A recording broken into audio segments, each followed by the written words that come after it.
What is the significance of early church history in understanding Christianity?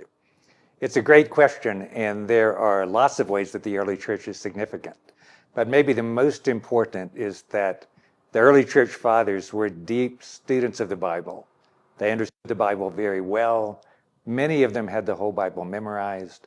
They were constantly quoting the Bible in their writings, and they were seeking to understand what the Bible means and how it impacts our understanding of the Christian faith.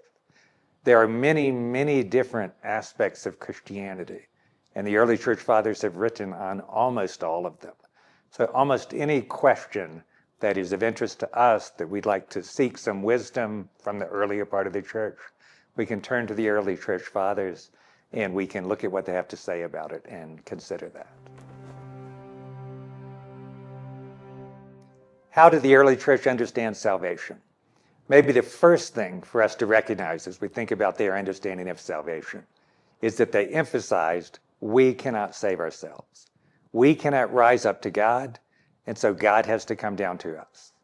And what that means is that the Son of God himself has truly come down, has genuinely become human in order to save us.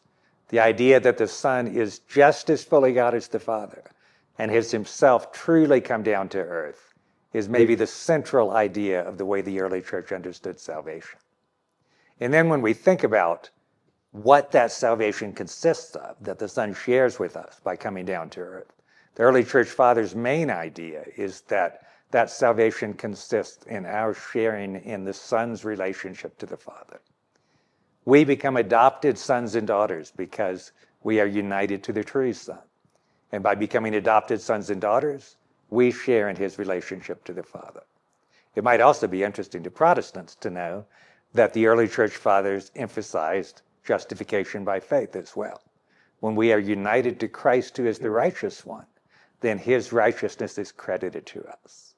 So the idea of sharing in relationship and the idea of justification are both a part of their understanding of salvation. How should we approach Christian talks with Oriental Orthodox? Of course, there are a lot of aspects of Oriental Orthodox tradition and practice that are unfamiliar to Protestants. There are many different things that we might be suspicious of. There are some things that we simply disagree with. And it might be tempting for us to try to get bogged down in dealing with all of those questions that we disagree with. I suggest that sometimes that might be counterproductive. Maybe a better way to talk to people from an Oriental Orthodox background about Christianity is to focus on Christ. We and they have a common understanding of Christ. We have a common commitment to Christ. And so if we can invite them to seek a deeper understanding of Christ by reading the Gospels, by seeking to talk about the Bible and to study the Bible together, then that can be a way that we can positively steer them to the real Christ who can really save us.